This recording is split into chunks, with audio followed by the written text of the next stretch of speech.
Hi. How we doing? It's not bad when Tim O'Reilly credits you with something, huh? That was pretty awesome. Thanks so much for doing that. So they asked me to talk a little bit about lessons in cloud procurement, but I wanted to start with sort of how we at Amazon think about cloud. And I get this question a lot, which is, how did you go from here to here?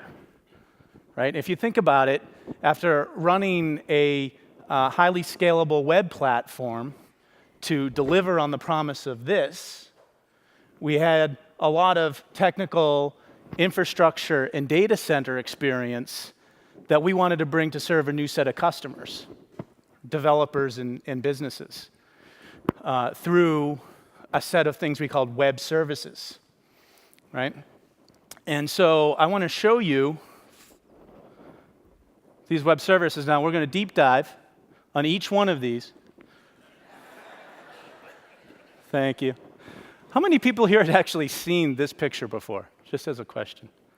Because I get a lot of people who ask about what's the cloud, and to us, it's over 40 services that you can get over the web, right? Infrastructure, foundation, platform, enterprise applications. And when you have this type of model, you can take benefit of a lot of different, you get a lot of different benefits. So you're replacing your upfront capital cost with low variable cost. We're constantly driving, as we get economies of scale, we're lowering our prices. So the more users we have, the lower the prices get. There's different ways of buying, right? So you can pay for what you use, or you can say I have a reserved instance and pay on a set number for a period of time. Or we have something called a spot market, which is you can wait until the price drops and pay for at that price point. And then as you're growing, you can get different tiered pricing, volume discounts, and custom pricing.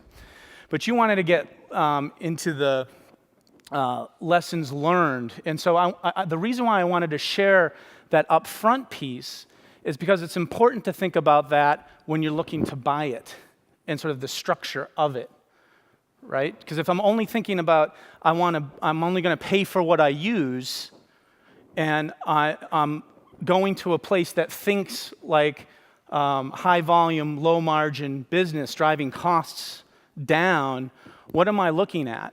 And in the old world, it was these things that you see on the left, right? And so we had ways of thinking about procurement. And it's very important to realize that this is when you're trying to become agile and you're trying to innovate, it's important to have the infrastructure in place that's going to help you do that. And so in this new model of cloud computing, you have to think in terms of variable costs, no minimum commitments, rapid innovation, OpEx. I hate reading slides, right? So you've got them all up there. And you also have to think about the fact that services and infrastructure don't necessarily always need to be combined, right? That if you're thinking about a procurement, infrastructure is a piece of it that's helping you achieve an objective that you're using services to deliver on. So here are a few best practices. Don't be overly prescriptive in your procurements. Our traditional model, the old model, was very prescriptive. It's how we felt comfortable in government and buying, right? Here, we're thinking more about what are your performance requirements. I'm not going to focus on what are the methods, hardware, and equipment. And then what are some of the best practices in procurement? And use the cloud provider who can focus on the undifferentiated heavy lifting piece and help you get what you need.